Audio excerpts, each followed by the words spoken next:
Greetings, everyone. Everybody can see and hear me okay? See the presentation on the screen? All right, welcome to Stronger Together, Forests and Water Partnerships. This webinar is a joint effort of the Southeastern Partnership for Forests and Water and the Source Water Collaborative, with help from EPA's Source Water Protection Team and the Association of State Drinking Water Administrators.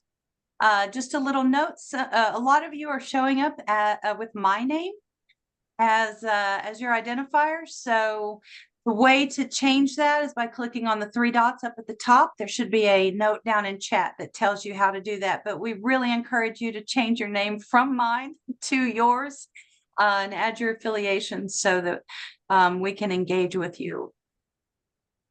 All right, we are thrilled to have you guys here. We've got people from even Alaska and Hawaii on the registrant list, so thank you very much.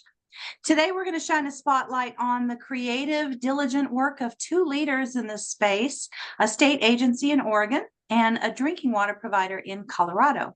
Both are demonstrating what it takes to understand, plan, fund, and implement land management and conservation strategies that directly improve water quality and water quantity. And today is just the beginning. This webinar kicks off a series that will take a closer look at the building blocks of strong source water protection, watershed assessment tools, innovative funding strategies, non-traditional partnerships, and communication strategies that help utilities, customers, local leaders, and you move from ideas to action.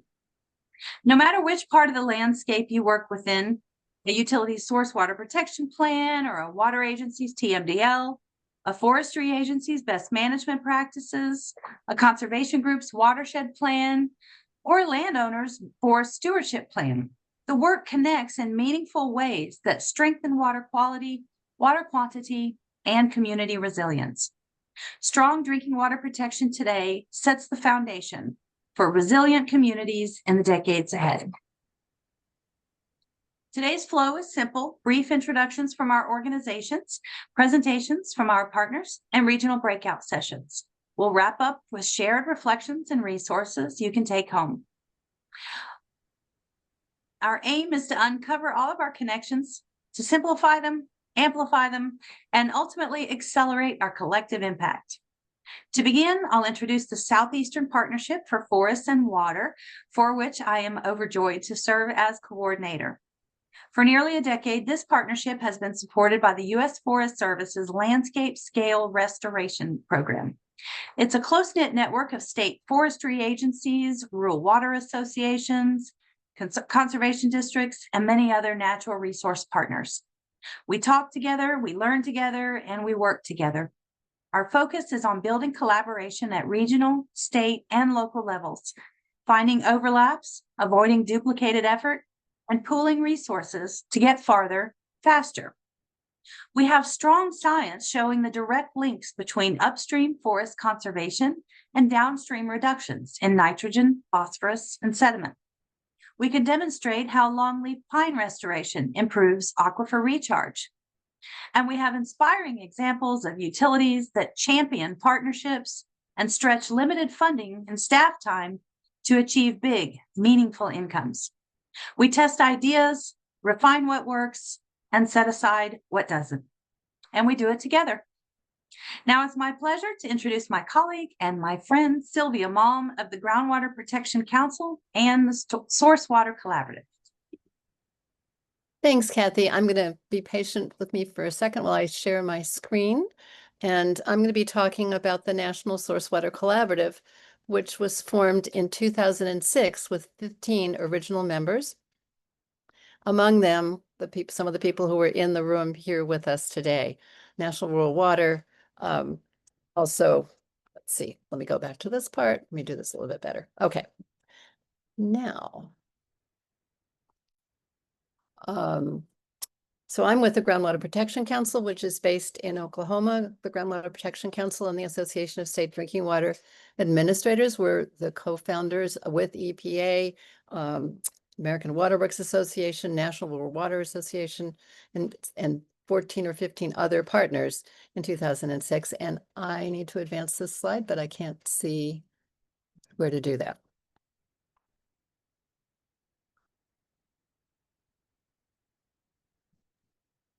What about hitting your space bar? Aha, clever. Okay, thank you. So we formed in 2006 because the Safe Drinking Water Act gave some funding and and requirements to assess sources of drinking water, which water utilities and states completed. But then there was nothing to focus next steps and getting to outcomes and results on the ground of actually protecting those drinking water sources from the assessed threats. So we formed in 2006, like I said, and by now, well, I'm okay doing the space bar. That was magic the first time.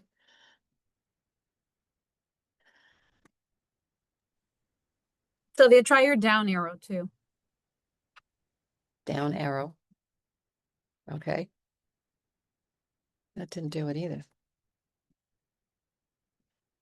Kathy, do you want to see while I'm trying to figure this out, if you can pull it up? The one I sent you, and maybe you can do this better than I can. Sorry. Yeah, unless anybody wants to let us know. That's an Apple, so I don't know how to advance those slides, but I know somebody else in this room does. Aha. You can do it on the little, I've done it. I've got Okay, now. great. Okay, sorry, everybody. So now we started out with those 15 members. Now we have 31 members, many of whom are represented in the room today, including the National Association of Conservation Districts, the National Rural Water Association, like I said, NRCS, APA, AWWA, ASWA, GOPC, and many others specifically related to forestry as well. And now our co-chairs are National Rural Water Association and American Water Works Association. We have a website. I just want to recommend that everyone check into that website. We have a number of resources there for working together using the Clean Water Act. We have an agricultural collaboration toolkit, which helps us work with NRCS and conservation districts. The basis for all of this work is recognizing that partnerships are essential to source water protection. We can do more together than we can do apart. We also have established the first national network of source water collaboratives across the country, regional, watershed, local, and state source water collaboratives being expanded as we speak. And we focus all of these efforts on impact on the ground. And I have recently learned about research that's been done on NIFWIF grants that demonstrate that collaborative efforts directly lead to increased BMPs on the ground. So that was a strong endorsement of our efforts, and we look forward to using efforts like this, webinars like this, to increase partnerships and connection. That's it. Thank you. And I did include, you'll get these slides afterwards. I did include the link to the Source Water Collaborative website where you can sign up for our email alerts and get information about webinars like this. Thanks, Kathy. All right, you want to introduce our first speaker? Yes. Happy to introduce Julie Harvey, who I've worked with for many years and is a recognized leader in source water protection. Julie is the Drinking Water Source Protection Program Coordinator for the Oregon Department of Environmental Quality, where she works with public water systems, government partners, and other interested partners to develop local strategies for protecting drinking water sources. Julie's a registered geologist with over 35 years of experience in environmental assessment and protection, and she's been with DEQ for 25 years. We have worked with Julie on a number of different efforts, and I can say that she is very skilled in making these connections and working across organizational lines and helping others learn how to do so. Julie, I will turn it over to you. Great. Thank you so much. I am really excited to be here today and be able to share. This is one of my favorite and most challenging topics I think that I've dealt with throughout my career is the forestry topic in Oregon. And so let's just jump right into it. Once again, as the Drinking Water Protection Coordinator and working with the state, trying to encourage folks to really look at where their drinking water comes from and how everyone can help benefit those communities. I threw this up not to necessarily read through it, but to reiterate sort of the talking points that we use on a very regular basis with communities, public water systems, agencies, and partners as to why drinking water protection is so important. And so it just sort of sets the stage for that subset of land uses within source areas, which is forestry areas.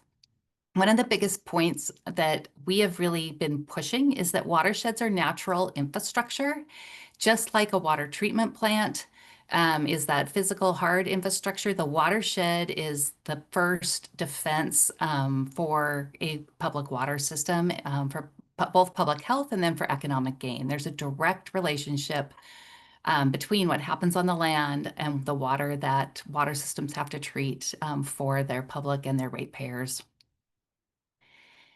From the 2004 American Waterworks Association study that was done, it was shown that, you know, a 10% increase in forest cover can decrease water treatment costs by 20%.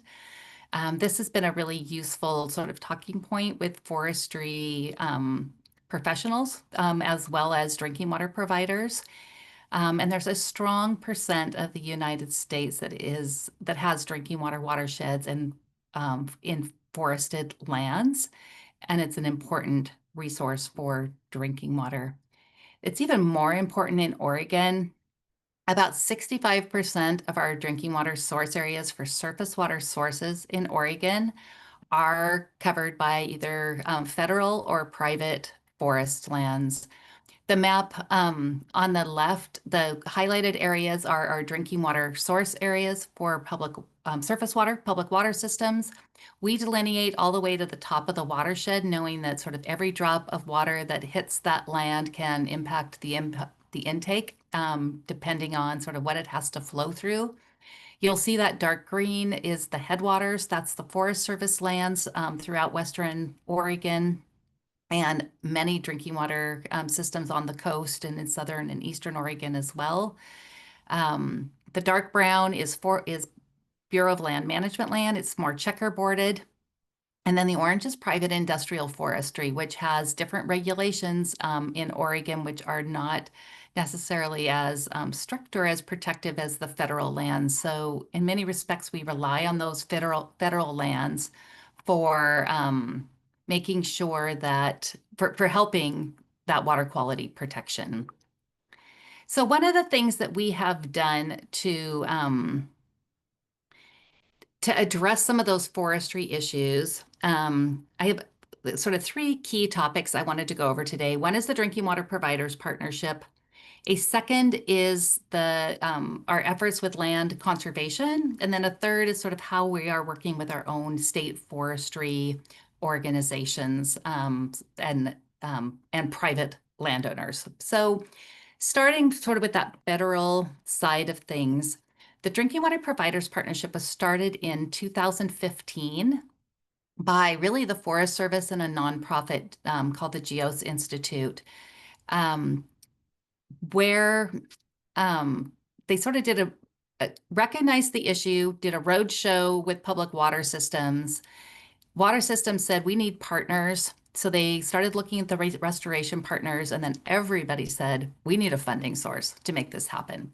And that's where this came in. So this program runs an annual competitive grant program for watershed restoration. It's in Oregon and Washington only at this point. Benefits drinking water systems. It has to benefit both aquatic habitat and native fish and a drinking water system. And that is the key for making it work with the federal partners, is that it meets all both of those priorities. The funding for this has primarily been the federal sources. So EPA's Region 6, the regional BLM funds, and then EPA's Northwest Forest Geographic Program. As we go through these slides, there's sort of some key insights or recommendations in the blue circles off to the sides. Those are things that I think folks can implement and do as they are moving forward. If they want to implement something similar or work with those kinds of ideas. Finding the right contact at the Forest Service and BLM can be a challenge. And so I've put in there sort of a couple of the types of titles you may be looking for and need to sort of reach out to with that. So the states come to the table for both input on what the drinking water resources are and how those projects may impact those, as well as when there are appropriate projects, they are referred to the state source water protection. Both Oregon and Washington have a grant program through the drinking water SRF. And then nonprofits are there for project support. I threw this one in just as a really quick highlight that projects have to be in the drinking water source area with that federal nexus, but they rely on Wyden authority to work on private lands as well as the federal forest lands. The Wyden authority allows the Forest Service to work on those downstream lands because fish and other aquatic habitat is important for basically for fish to go through the private lands to get to the federal lands that are upstream. And so that may be a talking point with your regional and state forest offices as to how those federal partners can come to the table and play on some of these issues. That program has run since 2015 and has given away anywhere from $300,000 to over $1 million per year in funding, leveraging easily over 2 to 3 times the amount of matching funds from both federal and non-federal sources. The program's currently on pause. The 2025 grants were not funded at the federal level due to administration priorities. I think it's still a priority at the regional level, but they just haven't been able to pull the funding together. So where we could, we shifted some of those projects to the drinking water SRF, but it's not the same funding source that was available through this program. So we're hoping that that comes back at some point in time and becomes more of a priority at the federal level. But hold that thought. In the Northwest, we've taken those lemons and made some lemonade, and that sort of leads me to our next topic of the land conservation, and I'll show you where that has come in here shortly. So land resiliency through land conservation, so property acquisition and conservation easements, has been a priority and an emphasis for us since 2018. It was spurred by a little community of Arch Cape serving 300 to 400 people that ended up investing over $1 million in a new treatment system because of turbidity from the forest lands upstream of their drinking water source area and how they were managed. They were all private lands, not federal. And so really recognized, after that it was important to consider purchasing those lands and doing some different land management on those. It's been a priority for us as well due to the availability of the Infrastructure Investment Jobs Act funds. It's provided this opportunity for generational change. And so we've really spent, the last 7, 8 years really pushing this topic and letting water systems know and their communities that this is feasible to own and manage your watershed sustainably. We started with workshops throughout, especially the coastal areas are very vulnerable because of climate impacts and the steepness of the slope. And they also have very small watersheds, which makes it it makes it a good fit for land purchase. So we started with a set of workshops. The first ones were sponsored by EPA, and we had some funding to help do that. The state program through our drinking water SRF set-asides has funded those moving forward. And they have, every time we do one, more and more people come. The operators are bringing their decision makers, they're bringing their mayor, they're bringing their city council members. I think we're really reaching the right people with this messaging, the how-to tools, and the technical assistance to move forward. I think as everyone on this call recognizes, having those partners to help water systems is key. The land conservation organizations that we work with are listed here. The land trusts have been one of our newer partners, and really they're the ones that know like how this all works. I got to do a shout out. Sustainable Northwest is a nonprofit organization here in the Northwest that has been doing amazing work with a number of public water systems throughout Oregon and their communities to really make this a reality. So they have been absolutely fabulous. And then there's the cross-program and cross-agency coordination that's really needed too. So looking at our laws for how forestry occurs on those, especially private forest lands, has been important, and we've been making, I would say, progress in that respect. A lot of it has been habitat driven, but we've been working towards getting that drinking water as a beneficial use message out there as well. And don't forget your county health and local economic development departments. They've been a great partner as well. As you can all imagine, land acquisition is it's very labor intensive, costs a lot of money. I just popped into the box sort of like all of the different kinds of planning activities. And then before you can even get to that fee simple acquisition or conservation easements. And even when they're there, there's a lot of other costs that go along with purchasing land.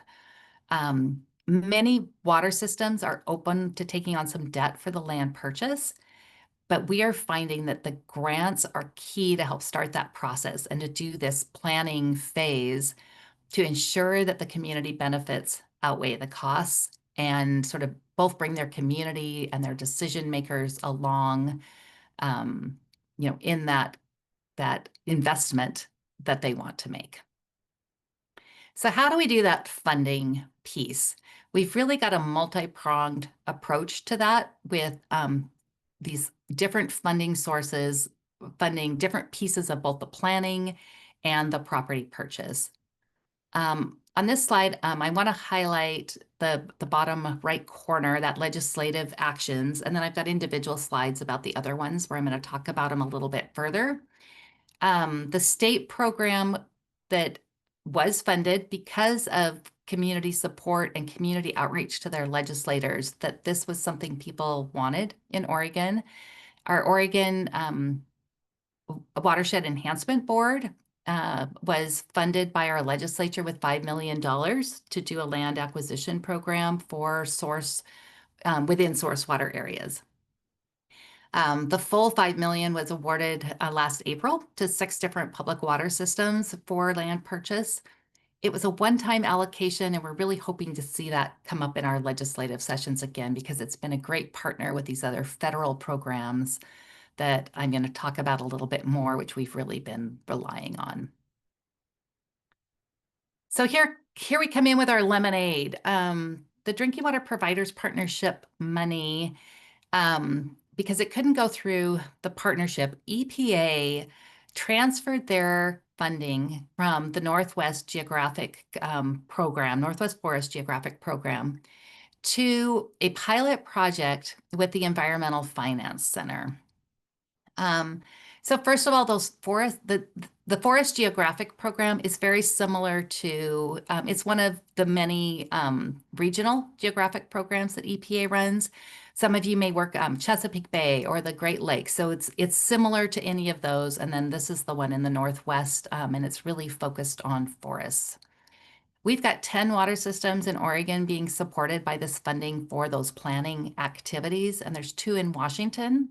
It's also open to Idaho and Alaska because that's Region 10 EPA funding, and they are sort of working on that messaging and seeing if there's interest in those areas as well. The EFC, the Environmental Finance Center, is contracted in our region with Rural Community Assistance Corporation. And we've been using this money for them to contract with, it's like a third-party contract with the land trusts and those nonprofits like Sustainable Northwest that have been so key to helping the water systems through this process. Note that EFC contract with EPA, lots of acronyms, sorry, has also been used to support workshop facilitation and planning. So reach out to your EPA source water protection contact for workshop support if you need that as well, and see if that's available in your region. This, I wanted to make this available just for the post webinar slides as well. I put on this the contact at the EFC and the contact at EPA, the project officer, for each of the EPA regions for the Environmental Finance Center. Environmental Finance Centers are contracted by EPA to help communities access federal funding for infrastructure projects that improve public health and environmental protection. And so there's a great opportunity for that technical assistance through those contracts. So reach out and see what's available in your region.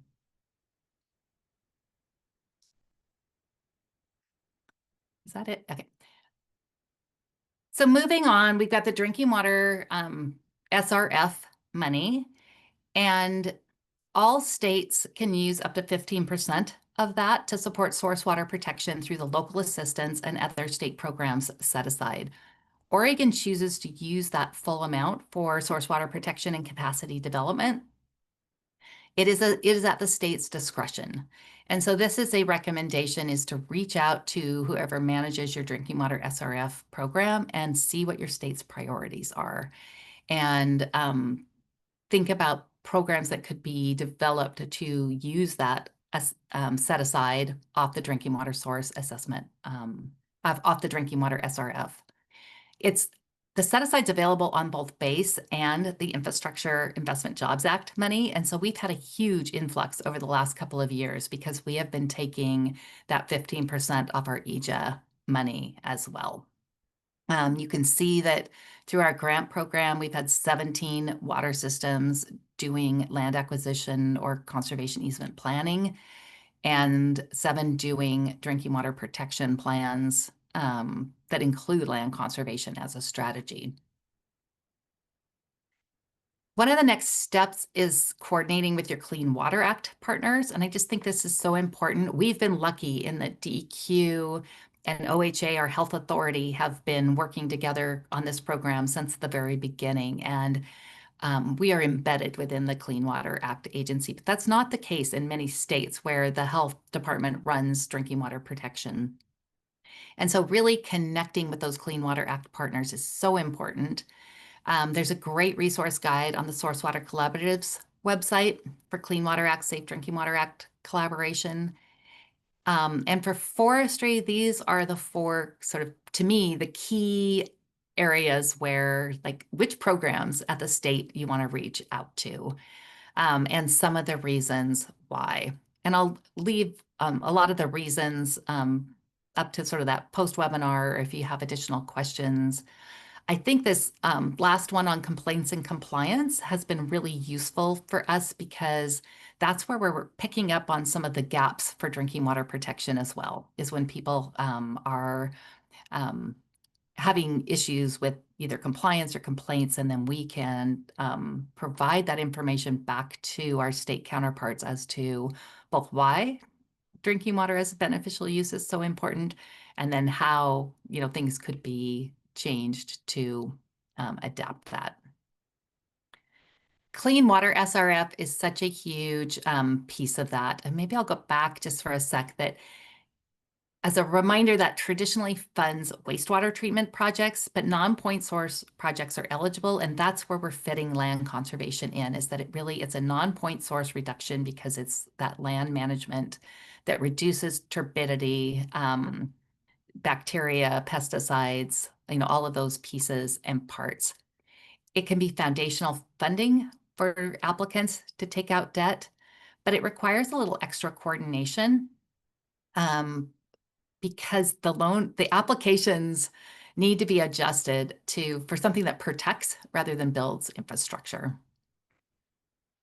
So Clean Water SRF has a number of different loan types that folks can do. The their biggest one is that point source, that's wastewater treatment plants, but these are the ones where we've been sort of fitting in these projects.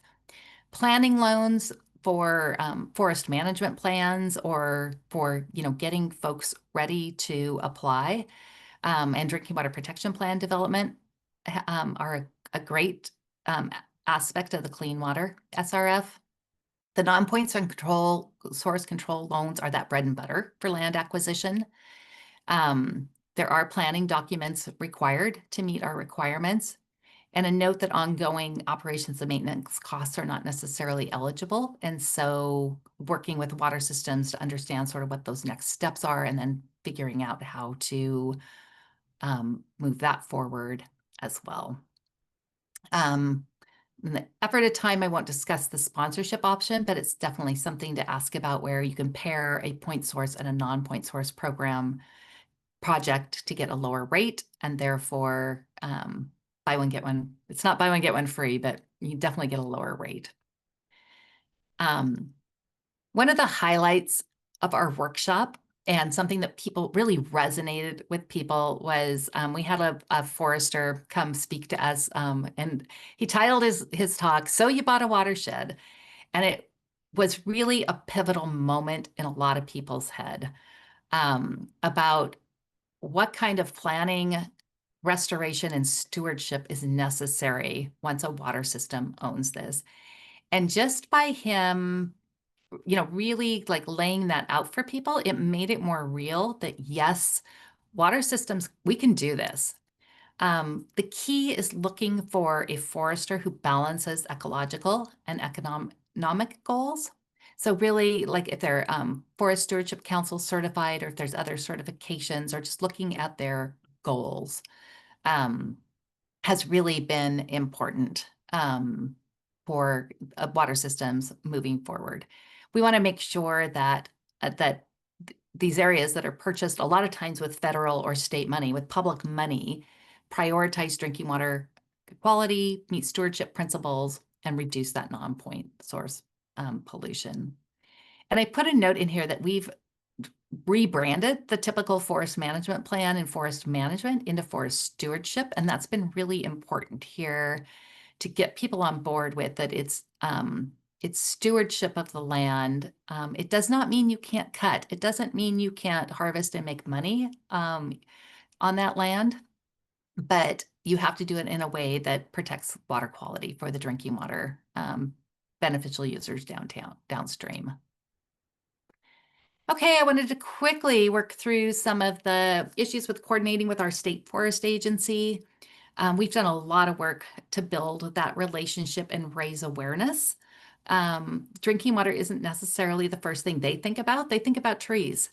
And so really working through that with the stewardship foresters and the leadership at ODF, Oregon Department of Forestry, has been key. We've been inviting them to our workshops. They've been speakers. That's built a lot of trust and a lot of both education and outreach with the agency. One of the things we're asking them to do is recognize where there's drinking water source areas, and then work with private foresters to encourage going above the regulations if that might be a big issue for the community. So that's been an interesting journey. We are still on it. I could talk about that one for hours as well. We are doing a lot of technical assistance to public water systems, and I think these are the key things that they need help with.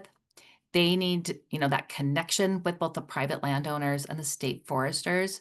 It's almost like emergency response planning. They need to know who manages the land and who regulates the land use when they get a slug of turbidity that comes down and impacts their, treatment facility. That's the sort of the emergency planning. So making sure that they have that information in advance and have talked with those landowners is really important. Getting them registered for notifications and alerts as to land management activities that are going on in their watersheds so that they can comment and have that upfront conversation about shared goals has been really important as well. So overall, sort of that practical guidance for advancing source water protection. Some of these are ones that source water practitioners across the nation are already doing. We recognize that you have to lead with a champion and a shared vision. That's been critical in so many of the different collaboratives. Using the source water assessment and other data to provide that science perspective to look at vulnerabilities, priorities, investing in relationships, not just projects. The source water collaborative model works. So use it to your advantage. And then engaging both the decision makers and the communities early and often has been key to not having things blow up at the end of the project and having things delayed. Be strategic and creative with funding. Recognize that champions vary by landscape, and then consider land acquisition for that lasting impact. It is feasible. It's a heavy lift, but it delivers generational benefits. So that's the overview that I have for you all today. I know I've probably spent a little bit more of my time, and so let's see if we've got room for maybe just a couple of quick questions before Jess talks to us about Denver's program. Hi, Julie, we did have one show up in the chat, and I want to encourage everyone else. We'll have further Q&A about this, and I will send your questions to the presenters. So if you do have questions, please put those into the chat. And the question we have here is from Brenna Doheny of Minnesota Department of Health.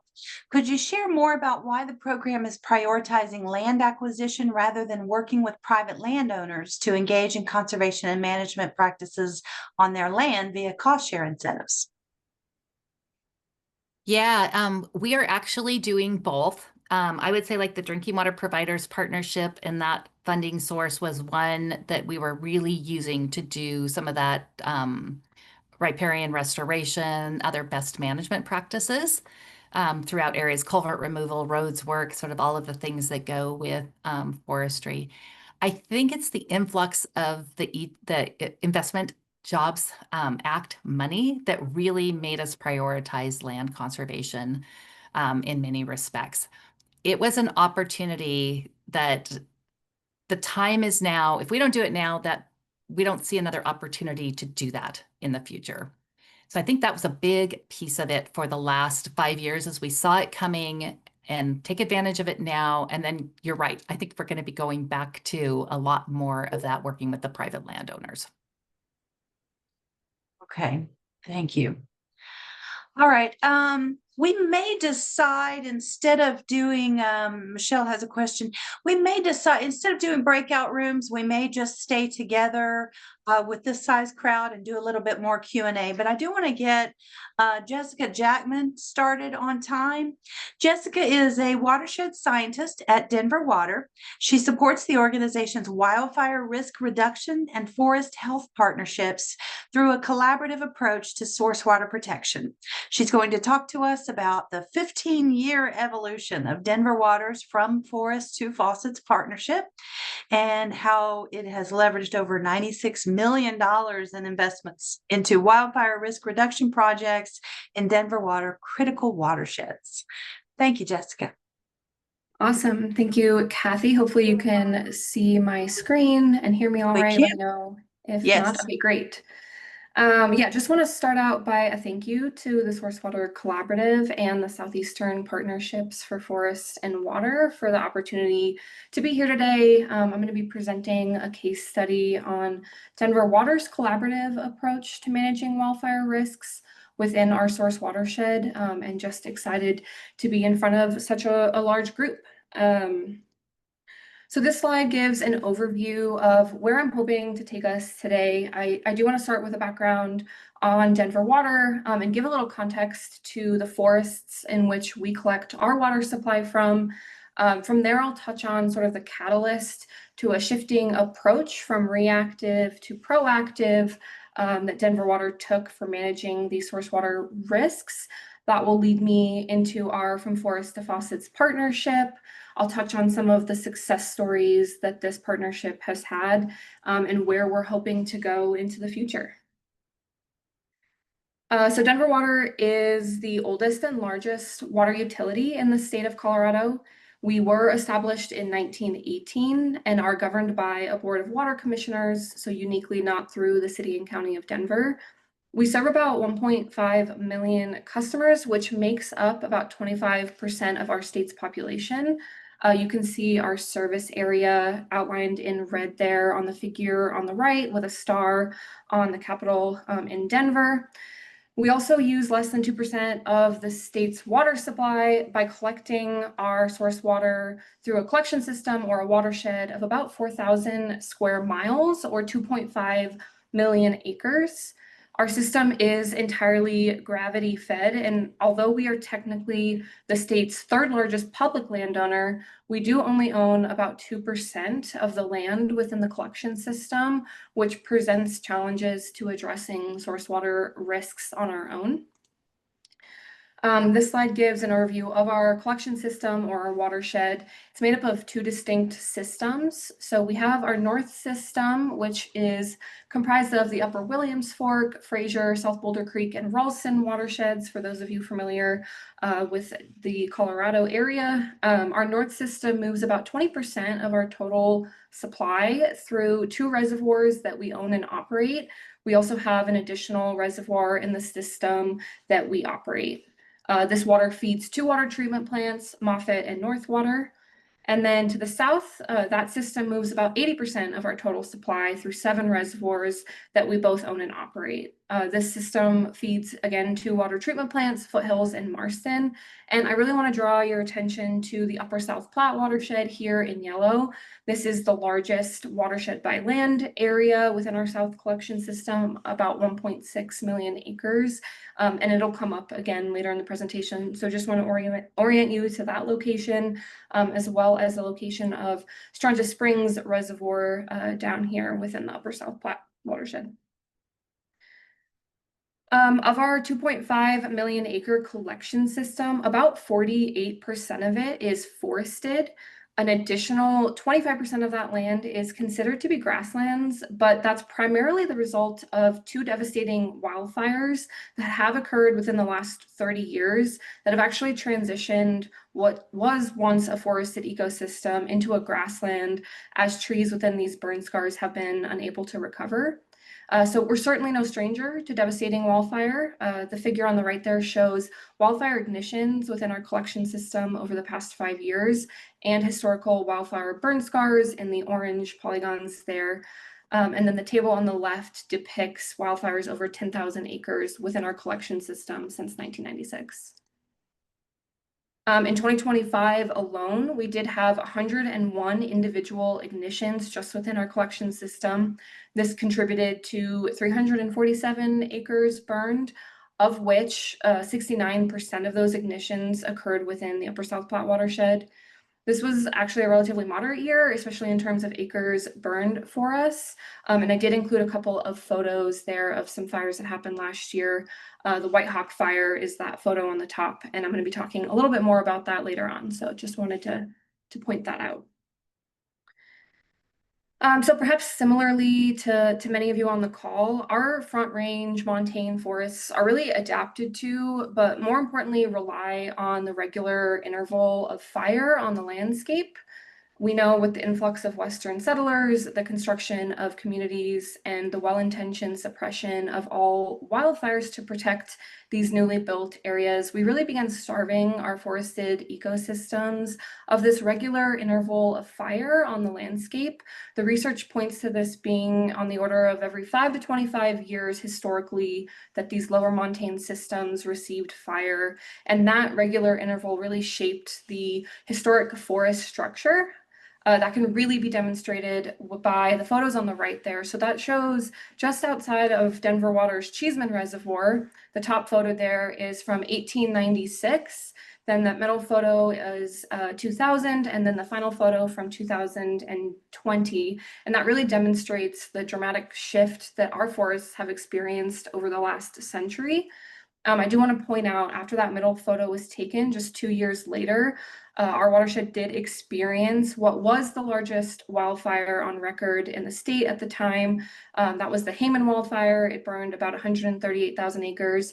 It has been since outcompeted, but at the time was really a wake-up call to both Denver Water and much of the state to what catastrophic wildfire can look like.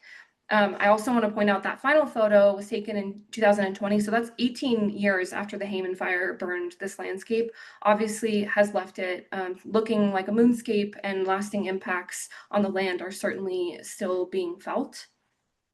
This wildfire, the Hayman wildfire in 2002, and then a few years prior, we also had the Buffalo Creek fire. That was about 11,000 acres burned in the same watershed. Both those fires really served as a catalyst to the approach to source water protection that we take today. So these photos show the post-fire impacts that Denver Water experienced as a result of these two fires. You can see on the left there, that's our Strontia Springs Reservoir, experienced a high rain event that happened just after the fire burned through mobilized sediment and debris, and actually deposited a large proportion of debris into Strontia Springs Reservoir. That included burned trees, ash, and sediment, but also things like propane tanks and toilets, and all sorts of contaminants. Denver Water's post-fire immediate recovery efforts for these two fires alone are estimated to have cost $27.7 million. And lasting impacts are certainly still being felt today, especially related to sediment coming off these burn scars. So across our 2.5 million acre collection system, about 51% of that land is owned by the United States Forest Service. And so really to effectively address wildfire risk to our water supply and leverage the localized expertise, capacity, resources, we approach managing this risk now through a collaborative approach. So we have two primary partnerships housed within our organization. The first is the From Forest to Faucets partnership. This was established sort of informally in the post-recovery efforts of the Buffalo Creek and Hayman fires, but formally solidified with the signing of an MOU in 2010.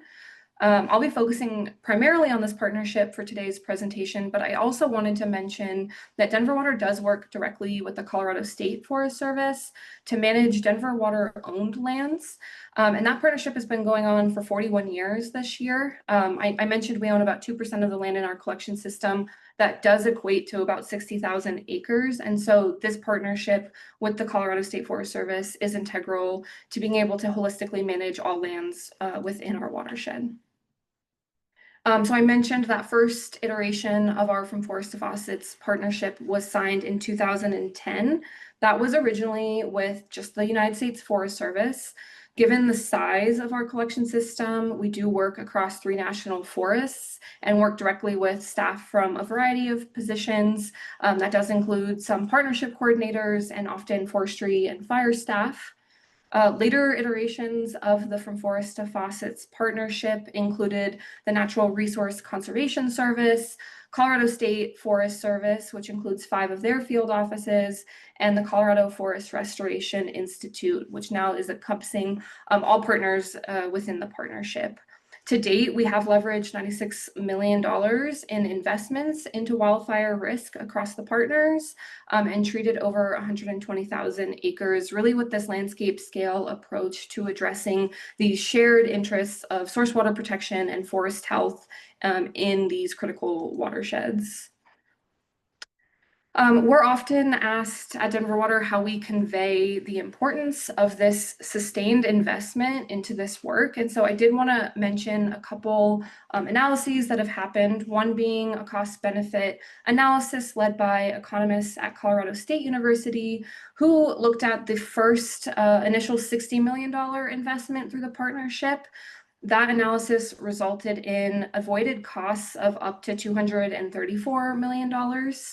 In addition to that specific assessment, there is a larger recent meta-analysis that was published back in 2024 that shows that forest management efforts over the past 20 years, there's an estimate that for every dollar spent on these forest treatments provides approximately $7 in benefits that does include both avoided wildfire costs and enhanced ecosystem services. And so really my point here is Denver Water invests in this work because it is the fiscally responsible use of our ratepayer dollars for addressing risks to our source water supply. I do like to show some examples of the work that the partnership has been able to accomplish. We certainly support a variety of treatment types that are ecologically appropriate based off the different forest types that span our collection system. So the images on the right or on the left there show mechanical thinning operations that aim to return our forests to historical composition and structure and increase that resiliency against potential wildfire. The images on the right there show both pile burning at the top and broadcast burning down at the bottom, which we know through the literature using prescribed fire does have the potential to increase treatment effectiveness and also allows for the return of this beneficial fire back onto the landscape. These images show a 96-acre mechanical thin that we conducted within the White River National Forest. This is just outside of Denver Water's Dillon Reservoir in Summit County. You can see our Dillon Reservoir just out of frame there to the left. And then these images show a 419-acre thinning treatment that we were able to conduct through the partnership on the Pike San Isabel National Forest. This is just above our Strontia Springs Reservoir, and you can really see that dramatic change in the forest, especially in the figure on the right there where you can see the treatment boundary. In our most recent iteration of our From Forest to Faucets MOU, we were able to utilize Denver Water investments on private lands through our involvement in a place-based watershed partnership. This partnership is called the Upper South Platte Partnership. And we really found that by working at a more localized level, we were able to effectively collaborate with various partners, which does include federal and state agencies, but also local nonprofits, fire protection districts, counties, other NGOs, and really fully leverage the resources and the capacity throughout the entire watershed to address these risks on private land that we know we have. About 38% of our collection system is private lands. So these images show a 200-acre treatment that the Jefferson Conservation District conducted using From Forest to Faucets funding in 2023. So I did mention the research and the models and the analyses that point to avoided costs of this work. But as of today, we have, I think, up to 7 concrete examples of fires interacting with treatment areas, resulting in a positive outcome on the landscape. This is an example of one of those. So in 2018, just outside of Dillon, the Buffalo Mountain Fire interacted with a From Forest to Faucets fuel break that cost approximately $1 million to construct. You can see part of it right here in the center of the photo. The fuel break allowed for fire suppression to occur. You can see where they dropped some retardant there. And this fuel break was successful and estimated to have saved about $1 billion in infrastructure while protecting that local community, preventing the fire from spreading into nearby homes and infrastructure, and protecting our raw water supply as well. Only a few weeks ago, we also saw another interaction of wildfire within a previously treated From Forest to Faucets project. Just a few weeks ago, the state of Colorado had a high wind event that occurred across much of the Front Range. That high wind event was coupled with unseasonably warm temperatures that further cured dormant fuels, a low snowpack, and really set the conditions to be primed for potential disaster.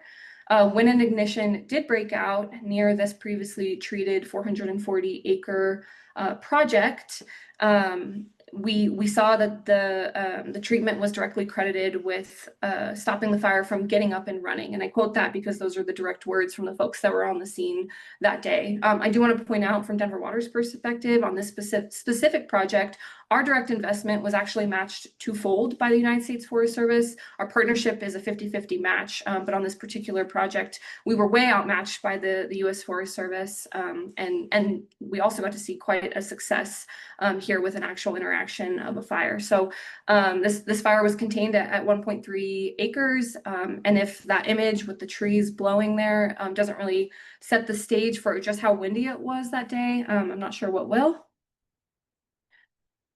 We saw another fire ignite in our Upper South Platte watershed last year. This was the White Hawk fire that I mentioned earlier. That was a lightning strike ignited fire directly within a previously treated 235-acre project area. We treated it back in 2014, and this project was in a steep and rocky area. And so when windy conditions on the day of ignition happened, it really presented again a potential for easy disaster, quick spread, and big impacts to Denver Water's critical water supply. And so the figure on the left there shows just how bad this fire could have been. This image is where within Denver Water's collection system the impact of fire and post-fire debris flow, sediment, erosion would be the greatest throughout our entire collection system. So you can see it's right there in the middle of the highest red ranking and really presented a potential disaster. Luckily, this fire was contained at just 1.8 acres, with the project being directly credited to that success. And so this really leads me to kind of where we're at now and where the partnership is hoping to go. That data that I alluded to comes from a recent wildfire risk assessment that the Colorado Forest Restoration Institute conducted specific to Denver Water's critical infrastructure and assets. For anyone unfamiliar, CFRI is one of the Southwest Ecological Restoration Institutes. They are a research institute housed within Colorado State University, and they're a partner within the From Forest to Faucets partnership. And they looked really at this wildfire risk assessment from the approach of identifying where within our collection system that potential for fire and post-fire impacts have the greatest or are the greatest specifically to our infrastructure and our source water. So they looked at debris flow, erosion, and sediment delivery. These post-fire impacts were then weighted to the criticality of our various infrastructure. And so if you remember back to one of my earlier slides, mentioned that 80% of our water supply passes through the Upper South Platte watershed, and specifically through Strontia Springs Reservoir.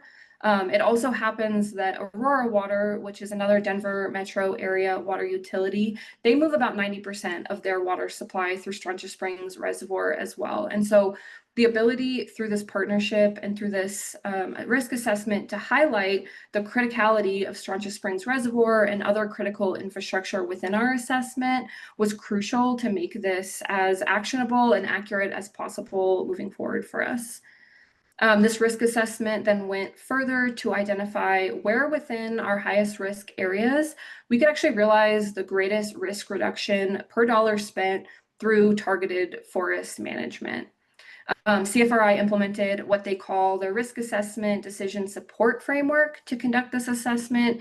And I wanted to mention that because it has been a growing approach to modeling risk through various assessments along the Front Range in Colorado, and really allows for data-driven decision-making and data-backed support in investing in future work. And that's really our hope coming out of this assessment is now that we have this data in hand, our hope is really to further concentrate our investments into these areas of greatest risk reduction and maximize our investments across the partnership so we can continue to work on our shared source water protection goals.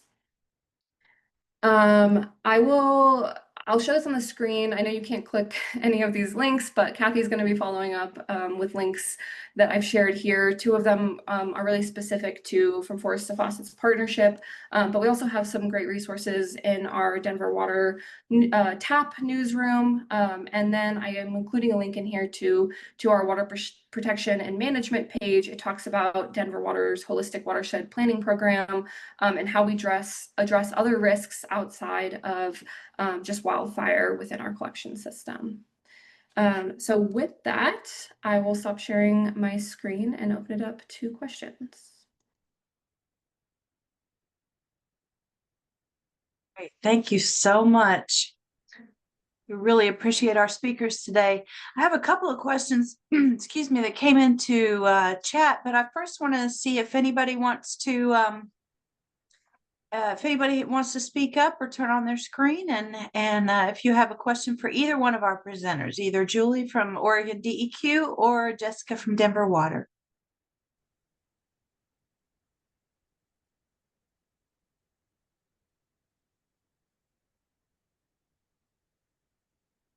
All right, I'll kickstart it with a question that I get all the time, which is how groundwater is incorporated into this. And I'm wondering if, Julie, if you'll start us off and let us know, has groundwater or spring discharge monitoring been done for any of your watershed scale projects?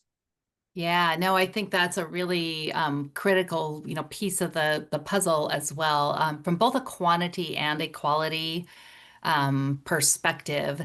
And it's something that we are looking at. It's sort of on our radar. It's not something that we have done as much, especially since we've recently identified this is one of those. Be involved in the compliance cases that are going on, and complaints and compliance. I had a couple of spring sources recently that have had forestry operations sort of upstream of their spring sources that have impacted their ability to, both produce and treat the water that they're using. And it's a place where we've identified some gaps, both in our the knowledge maybe at the state forester's office and the locations of where those springs are that are being used for public water supply, as well as the importance. And so it's something that is on our radar to really, sort of dive into and figure out, like, how do we make that connection better so that, one, people recognize where those are, and two, are not impacting them as much. So that gap analysis, and then, being able to address that moving forward has been really important. I don't know if that completely, it's on the radar, but we really have not tackled that one quite as much. I don't think that there are any adequate answers to the groundwater question at this point. Jessica, do you have anything to add? Do you guys consider that? Yeah, I think my work is particularly focused on our surface water and impacts that we're seeing to that. I know Denver Water does have a water quality and monitoring team, and I'd be happy to connect. If folks have specific questions on that, I'd be happy to get them in contact. They can probably speak to that much more eloquently than I'll be able to. Ms. Kyra Jacobs. Hi, one of the Kathy Haas. There's a lot of Hey, them. everyone, great job. I'm so excited to be a part of this. Just as another advertising, I'm the co-chair of the Source Water Collaborative's Conservation and Forestry subgroup, along with Annika McGurk, who's on the call today from the Conservation Districts. And my question is for both of you, for Jess and for Julie. As someone, I've been doing this for 25 years. We had a regional source water collaborative meeting yesterday in Maine, our Saco Watershed Collaborative. And I think that what happens is we come to webinars like this and you think, wow, this is so amazing. And how do I grow up and become Julie Harvey? Or how do I take on how does my utility do what Denver Water is doing? It just seems so daunting, I think is the right word. And I know that we have these smaller collaboratives across the country, and we have the regional network that Sylvia set up with, I don't know how many collaboratives we have now represented, Sylvia, through our collaborative network. But what advice do you have for those who are listening to you and saying, how could I ever achieve what Denver Water or Oregon has done? Jess, you want to start, or you want me to start? Sure, I don't mind starting. Thanks, Julie. Yeah, really appreciate that question. I haven't been an employee at Denver Water for the past 16 years, so I wasn't around when the From Forest to Faucets partnership began. But from what I've heard, really it grew because there were good working relationships amongst partners in the watershed. That was in part due to the need of it in the aftermath of the Hayman wildfire. Like we knew we needed to work together and we needed to build those relationships quickly. And so my advice to folks that are interested in trying to create a similar collaborative on their own is to start small and to start with the people. Those place-based watershed collaboratives that are already in place or maybe informally in place are a great place to start plugging in and see kind of where the room is for you to enter and add, your own capacity and leverage your own resources as part of this larger watershed effort. So I would point to start small, get to know the people in your region, get to know who you can work with, and understand your unique challenges that might come up in the areas you're trying to work. Yeah, and I would definitely echo that 100%. I think the other piece of it is to, really it's to prioritize and start with one project. It's bite-sized pieces and then it just builds from there. And I think that's what we have done with sort of a lot of the, the issues that come up over time is take it off in bite-sized pieces. Find the funding for one, find the partners for one, and then, build that out. And then, really being persistent in trying to figure out who are the right contacts, whether it be at agencies or whether it be, within your community. That's hard. It was one of the reasons I wanted to put the sort of the EFC and the EPA project officer lead just names on that piece of it, is that just tell me, call EPA and they've got this funding. It's like, who at EPA? It's huge, right? And so like being persistent and trying to figure out sort of like who are the right people, because once you find that person with the vision, the passion, and the knowledge, I feel like you're in like Flynn. That's great. And I will also note, because we're being hosted by the Southeastern Partnership, Kathy did a little commercial or advertisement for what they are from Texas to Virginia. And then we were very jealous in the Northeast and Mid-Atlantic, so we copied them. And thanks to Annika McGurk and the National Association of Conservation Districts, if you are located in any state from Maine to West Virginia and Ohio, you are being represented by the Northeast Mid-Atlantic Forest and Water Partnership, which began a few years ago. And either myself or Annika can put the link in the chat. So any of you that are doing source water protection from Maine to Texas, you have a partnership that's representing you. So I know that doesn't include, Oregon and other states, but there are a lot of public lands out there. So it's a different model, which is why we're showing you what's been done in Oregon and what's been done in Colorado. Thank you, Annika. She put it in the chat. All right, we had a good question down in chat, which is, if you're acquiring land, how do you fund the future management of that land, the upkeep on it, and property taxes and everything else? I'm going to put a hold on that question. Maybe that's something that we can talk about in our breakout rooms. And then I'm going to go ahead and get us divided into that so we can talk by region.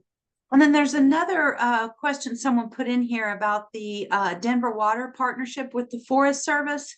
And what I'll say is that when we go into our breakout rooms, you can choose which room you want to go into.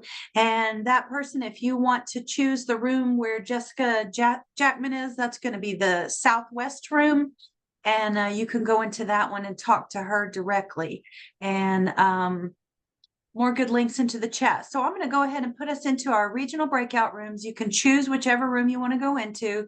We'll have a discussion for 15 minutes about hopefully some local challenges and success stories, and then we'll come back together to compare notes.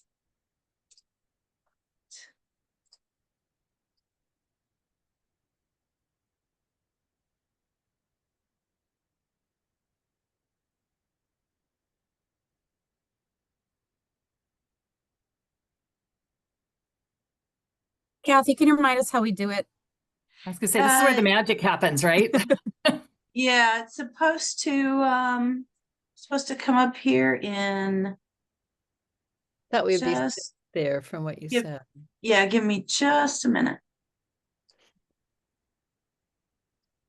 And there won't be a report out at the end. We don't have time for that, but Correct.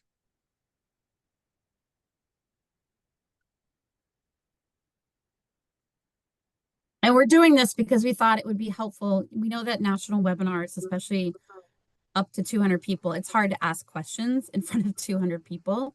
And your questions might be more regional specific. So we wanted to offer this as a part of this webinar. And of course, technology can always be a little challenging. I'm almost there. Oh, I'm sure you're doing great. I just trying to fill the void. Sylvia, I saw appreciate that. you put the link in the chat. Sylvia did. If you want to learn about any source water collaboratives located near you. Yes, or let me know if you're part of a collaborative and we can add you. And also I put in a link to the How to Collaborate Toolkit, which provides some tips and tools from thinking about a collaborative to starting one to maintaining. So those are both on the Source Water Collaborative website. So for what Kathy just put up, just be sure to scroll down and you'll see where you can join: Southeast, Northeast, Northwest, Southwest, Midwest. so find our name. I'm not Scroll to the bottom, you'll see which room you can join. Yeah, I can't see what you're seeing, so I'll need your help.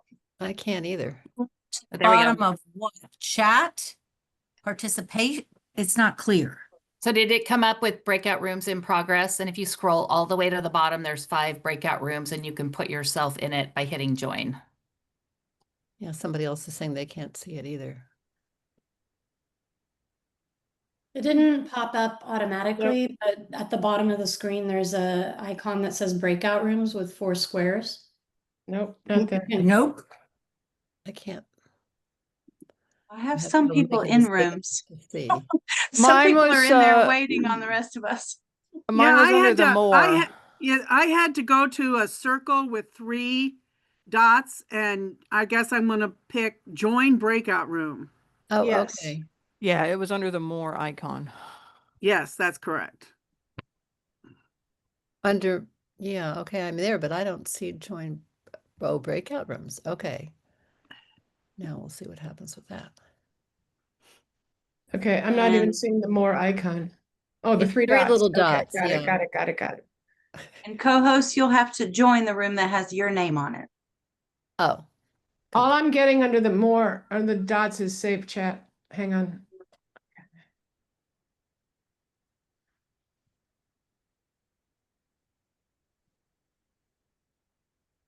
I don't see the names of the rooms. How do we find the names of the rooms?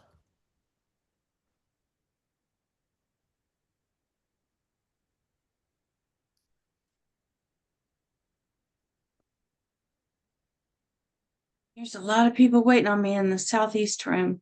Yeah. I'm just afraid to join and leave everybody out Well, there. some people are unassigned, but maybe they haven't found how to get to the room yet. Right.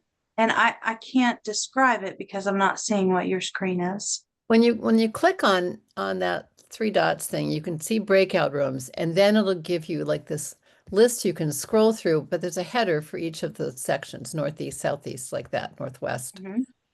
And there's not a blue join next to Yes. the region in the name? Yes, there is. Okay.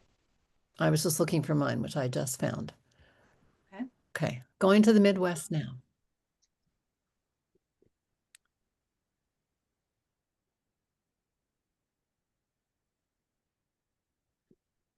Sorry, but I'm Alright. not going to be able to join in because all I get when I click on the 3 dots is save chat. That's the only option I have. I'm sorry about that, Vicky. I might be able to assign you to a room. Can I just butt in for a second? Yeah. The 3 dots, I didn't realize that the 3 dots are on the bottom of the actual screen, the bottom, like where we're seeing Kathy. Thank So you. if you go there, then you can click on breakout rooms. I just found it. So thank you. Thank you. I was looking at the wrong 3 dots. Me Oh, okay. too. You're All welcome. right. Bye. Bye, Uh, thanks. All right. Is there anyone left in this main room that would like to be manually assigned to a room? I can do that for you. April Byrne, where do you want to go? Oh, I was just gonna hang out. Oh, okay. Get some work done? No, yeah, just making sure people can find the 3 dots. Oh, thank you so much. Aloha. Can you hear me from Hawaii? I can hear you from Hawaii. That's a long Oh, way. wow, I wasn't sure. I'm like in total need of a computer technician in the work that I do. And that actually, it's interesting because it brings up, I know part of the funding with some of the EPA grants in Region 9 in the Pacific, they do allow funding for like computer technicians. Oh.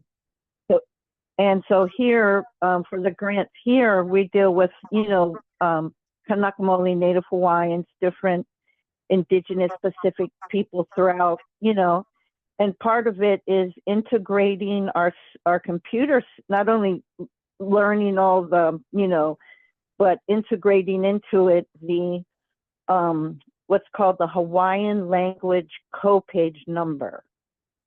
So I didn't know what that was. It was like a goodie basket of things, but I have not the foggiest how to implement it or anything. But when I looked it up on Wikipedia for like, certain, not all rare and endangered languages, but it actually allows immediate translation and printing to the Hawaiian language and back and forth. And it's, the Hawaiian language is a gateway into many different languages, actually, as it works out under linguistics. But anyway, yeah, so the funding part, I wouldn't want to say like how much it was, whatever, but I know that in some of these grants, that was allowed for assistance on, that aspect. One of the main things, I don't know if I have time, but if you could just relate it to other folks, is the excluding of aquifers in the permitting process. And I was rather, I'm getting like trained under webinars with the EPA, different things, but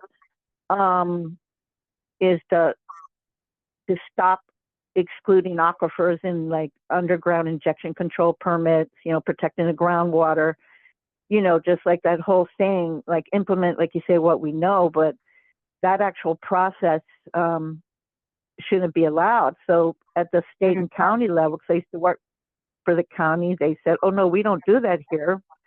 But I was just like, yeah, but nobody's actually protecting the aquifer either. So, but I found out there is a process where they are giving permits where they exclude aquifers. So that affects anybody in everybody's district, yeah.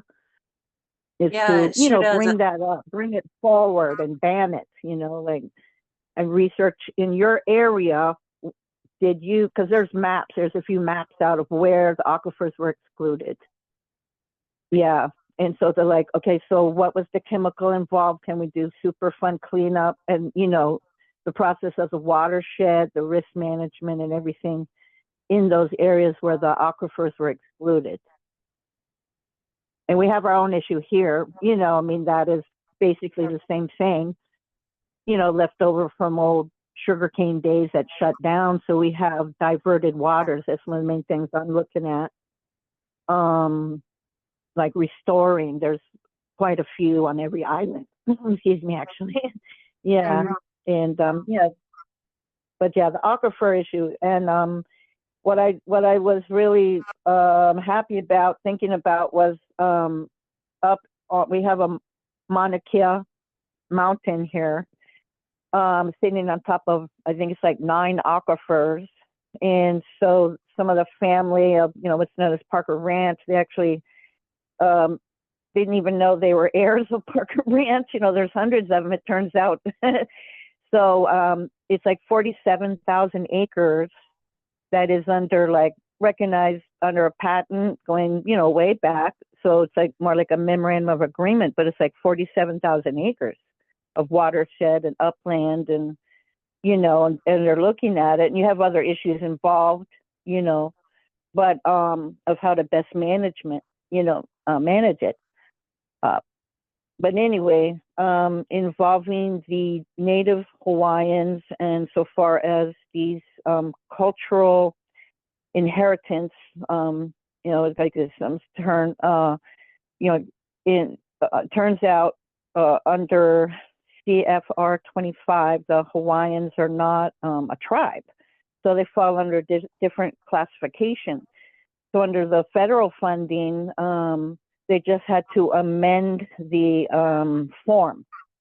So that's how we, you know, we got like funding for affordable housing, but it's like looking at, you know, where the housing would go, and can we use, are there trees, vegetation that would match an area that needs to be repaired on the military bases there, so you can restore the watershed that, you know, so there's a lot of different working partners, like you say, and the funding is a crucial thing. And I know for the permit, the leases out here on any military bases, which may be on within any of your districts, is that it says right there in the leases, at least the 1960 leases, that's how they were written, is the cleanup budget is based on the fair market value of the land.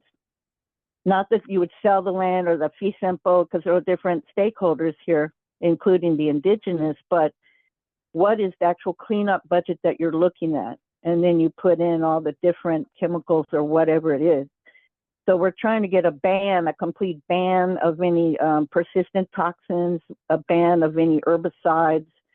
And we're dealing with, you know, like I said, this injection permit problem where we need more compliance due to, you know, environmental justice communities and the protection of the groundwater in particular. But yeah, some upgrades. But thank you so much. Yes, thank you. Mahalo, as they say. Mahalo, thank you. That's those are new ones on me, both the exclusion of the aquifer and using that. I know, that I was fund. in shock. Like that's not a valuable drinking water source for a whole lot of people. And then the next thing was that we're looking at use of pentane in some of a process, but they haven't been regulating it. And then I was just, you know, learning about pentane, and it turns out it does release a water steam, but it leaves hydrocarbons in the ground, which will change the ground, and then you end up with I don't know, all these different problems relating to bone marrow cancer and all kinds of things. And so we have a unique problem here on top of a, you know, an active volcano. It's a risk zone, so you can't just put chemicals, well, they'll heat up under the ground and then come out and affect the people and the groundwater. So it's, you know, like, what's the best system, you know, like, is, you know, we're looking at the actual chemicals for the injection control permits, and are they safe? Are they drinkable? Are they food grade? Otherwise, they should not be going into the aquifers. That's how we're looking at it. And then is it something like, how would you go ahead? Oh, no, I was just agreeing. Oh, but yeah, so so the problem I guess we're having in the back when we're doing the well, my name is Shelley. I'm with the Native Tenant Protection Council. I formerly worked for the county as a researcher on Native Hawaiian rights in open spaces.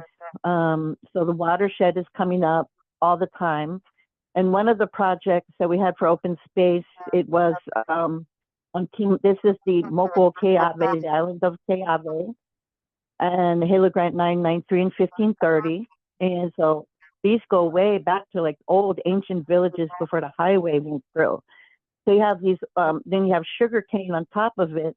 The water was diverted. So there's one river, like Hilea River, there's not a drop of water coming down, so we went all the way up to the top, and then I'm like, oh my gosh. And it was just like this big, huge riveted into the side of the springs, and all the water diverted, and it was like a mini Grand Canyon. I'm like, there was a lot of water going over here. So now it's droughted all the riparian water rights, so down below you have what they call the taro patches for the, it's actually very important, this taro, because, especially for people with diabetes, because it's the longest carbohydrate chain food, like basically Indonesia to Africa, all over the Pacific.